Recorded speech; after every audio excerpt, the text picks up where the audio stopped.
Fire and lightning are about to rage across the island of giants as the future king falls from the sky in an attempt to stop the sun god from doing the unthinkable. But he arrives just a moment too late, and now Loki is about to begin his second great rampage as the fallen Prince of Elbaf has just been set free.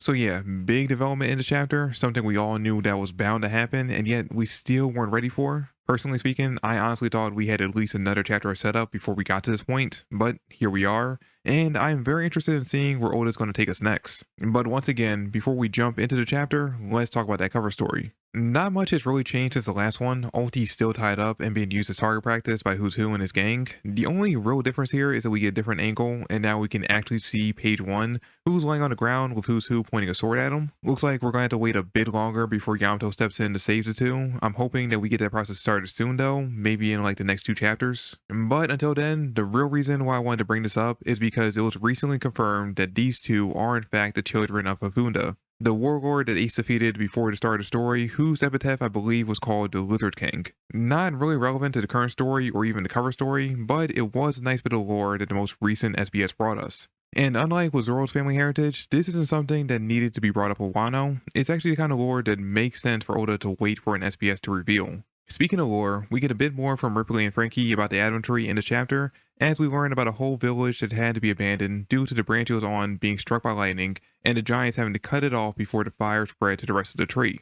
At first glance, this scene might not seem that important. It's common knowledge that wood is very weak to fire. That's not just something that Pokemon came up with. And lightning hitting a tree does tend to result in said tree catching on fire, and since most of Elbaf is housed on the Advent Tree, it does make sense that they sacrifice one village to save the rest. Plus, with the way Ripley talks about it in this chapter, more than likely they evacuated the village beforehand, so it's not some great tragedy or anything like that, but it does serve as a warning of what's to come in the very near future. Because now that we have fire and lightning being stated to be Elbaf's main weakness, we can almost guarantee that at least one of the 2 new God Knights introduced in the previous chapter has one of those abilities. As of right now, my first guess is on Killingham, since he seemingly has a Dragon Zoan Devil Fruit, and dragons are known to breathe fire. Also, there are many myths about dragons having the ability to control lightning, so that just doubled down the possibility of him being a major problem for the island. You know, besides the fact that he's here to kidnap the kids. But unfortunately, that's something we'll have to wait until future chapters to get confirmation on. Moving on from that though, gotta say, this is the first time I looked at the title of a chapter and just thought, why? Then I remembered this is Oda. He's the king of making things that look like they're unimportant and making them super important years down the line. So if he felt that he should name the entire chapter after Jarul's answer to what his type of woman is, then there's probably something there. The only question is what? Like Usopp mentions during that drunken conversation, there's not many people in the world that are older than our giant elder here, with him being a very solid 408 years old, so his dating pool is very limited. In fact, as far as we're aware, said pool only has one potential person in it. Emu. They are roughly a bit over 900 years old, possibly more based on what we learned from the mural, so they certainly fit in his strike zone. And given the Elbaf Giants' previous views on strength and their warrior culture, it's not hard to believe that Jarul will be drawn in and attracted to Emu's immense power. Not to mention, Oda revealing Scopper's relationship with Ripley so early on in this arc could have been him setting the stage for another human-giant relationship to be revealed, but this time in reverse and a lot less heartwarming. There has been a lot of suspicion about the connection between the world government and Elbaf ever since we arrived on the island, with much of that suspicion being split evenly between King Harold and Elder Jarul. In the last chapter, we got a slight hint towards the God Knights having some kind of connection to the late king, tipping the scale of who the traitor is in his direction, but now with the reveal of Jarul having a thing for older women, and Emu being the only possible woman alive we know of that fits that description, this might have just balanced the scales back. But there are a bunch of ifs involved in that line of thinking. For starters, and this is the biggest one, we have no idea if Emu is actually a woman. A lot of the hints we've had about their identity over the years have kind of gone back and forth on that matter, with the more recent ones pointing a bit more towards the side of them being a man, mostly due to the assumed romantic interest they had in Lily. But even that is still just a theory. For all we know, there could be an entirely different reason why they were so obsessed with her, and had moved that session over to Vivi. So until we get to see Emu outside of their silhouette, we won't know for sure. Another wrench in this theory about Jarul secretly being in love with Emu is that we know very little about his history. So, for all we know, when Usopp asked about this type of woman, he could be referring to a former lover he had back in his youth that has since passed on. In fact, the look he has when giving his answer could be him reliving the horrible memory of his wife's tragic death. It definitely has a much more heavy look to it than we've seen from him so far, so that look is definitely something that Oda wants us to take note of. At the same time though, he doesn't want us to focus too much on it, otherwise it'll spoil whatever big reveal he has coming, so he immediately followed it up with the pure comedy of Usopp smacking the sword in a drunken rage. But even this might have been set up for something down the line, with Usopp throwing out the idea that they should try and remove the sword. Obviously, all the Giants are against it for now, due to the certainty that Jarul would not survive the blood loss, which, honestly, I don't think would be that big of an issue. I'm sure the combined efforts of Gerd and Chopper would be able to do something about the wound before it's too late. But the most important thing to take from this is that with how drunk Usopp has gotten from this party, him attempting to pull out the sword is almost guaranteed. And if not him, then someone. Whether it be another Straw Hat, one of the Giants, or hell, it might even be Loki himself at this point, someone will attempt to take the sword out of Jarul's head before this arc is over.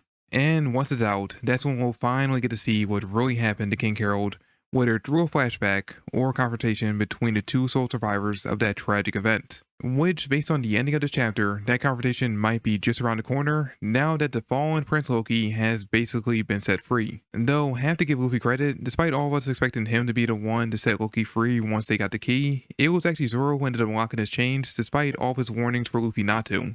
And he made it very clear to Luffy multiple times that freeing Loki was not a good idea. Because for one, every time this guy has been mentioned since they arrived on the island, it has been one of the other giants or the old man they just got done fighting, warning them how dangerous he was, and that it'd be a real hassle to stop him if he goes wild again. Plus, given the fact that he's a criminal who reportedly killed their king, them freeing Loki would likely result in the giants turning against the Straw Hats, banishing them from the island. Which would mean cutting Usopp's dream short before it could even really be realized, as well as Robin's reunion with Saul. Not that any of that matters much to Luffy, as long as he gets what he wants, he'd gladly accept the consequences that come with it, despite most of the backlash affecting his crew much more than him. And look, no matter how you slice it, no matter if Loki ends up being an ally, or if we get to reveal that Loki wasn't the one that killed the king, there's absolutely no way to be on Luffy's side here. Because he's willing to throw away an important moment for members of his crew, as well as potentially putting the lives of all the giants at risk, just for the off chance that Loki knows where Shanks is. Honestly, ever since Luffy met Loki, it's been really hard to want to root for him to achieve his goal in the arc. In fact, I've been actively rooting against him achieving it, but I'm really hoping that once the fighting breaks out, that he'll eventually be able to recover from all this. Until then, we luckily have Zoro on standby to keep his captain from going too far off the deep end. Due to the chains being made of sea stone, Luffy can't even stand on top of them without losing all of his strength, so he has to rely on Zoro to free Loki, which means he has no choice but to wait as Zoro goes through his checklist of making sure Loki doesn't pose an immediate threat to them. First and only thing on said list, check to make sure Loki's wounds are real, which he does by giving Loki a good old kick to the stomach, the pain of which is enough to wake Loki up for a brief moment before passing out again, or at least pretending to be. It's kinda obvious looking back on this moment after finishing the chapter that Loki's faking being unconscious here, and it's just that the kick from Zoro was painful enough to force him to react to it, before remembering, oh yeah, I'm pretending to be half dead. And neither Zoro nor Luffy are able to pick up on it, which is honestly kind of surprising. I mean, I figure Luffy would be tricked by it, but when it comes to Zoro, I thought he would be able to pick up on, hey, this guy's faking being unconscious. But to Zoro's credit, even though he agrees to free Loki by the end, thinking his heavy wounds mean that he won't be much of a threat to them, he still plans on at least keeping one chain on his leg just in case. Still probably not a good idea to free him, but at least Zoro is taking some precautions. Plus, Loki is heavily injured and needs to see a doctor right away, who, in order to properly treat him, would have to remove some of the chains anyway.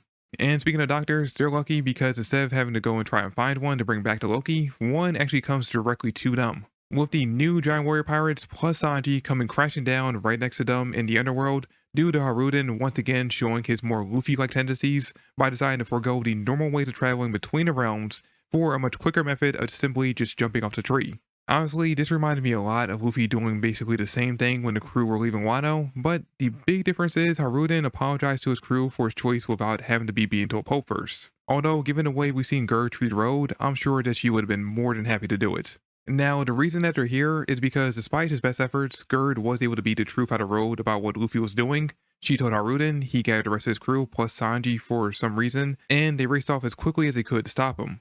But they were just a moment too late, as Zoro had already unlocked enough of Loki's chains to let the ore-sized giant take his first steps to freedom, grabbing his sword Ragnir and grinning from ear to ear as he gets ready to start another rampage. Despite all my complaints about the reason why Luffy was trying to free Loki, I am actually very excited to see what's going to happen now that he is free. I mean, technically, he still has one chain on his leg, but he's more than likely planning to use his sword to break it in the next chapter. That or cut off that leg entirely. Either one are viable options at this point, and depending on what his devil fruit actually is, he might be able to regrow it if he does. But this right here is going to be a real turning point for the arc, because now, on top of the threat the God Knights pose, we now have Loki as a wild card. We don't know if his desire for revenge against Shamrock will be enough to persuade him to work alongside Luffy and the other giants, or if he plans to just wreak havoc and take out everyone in his path. The only thing we know for sure is that this chapter officially marks the end of the fun, relaxing vacation Elbaf has been so far, and starting with the next one, we'll be diving straight into the main conflict.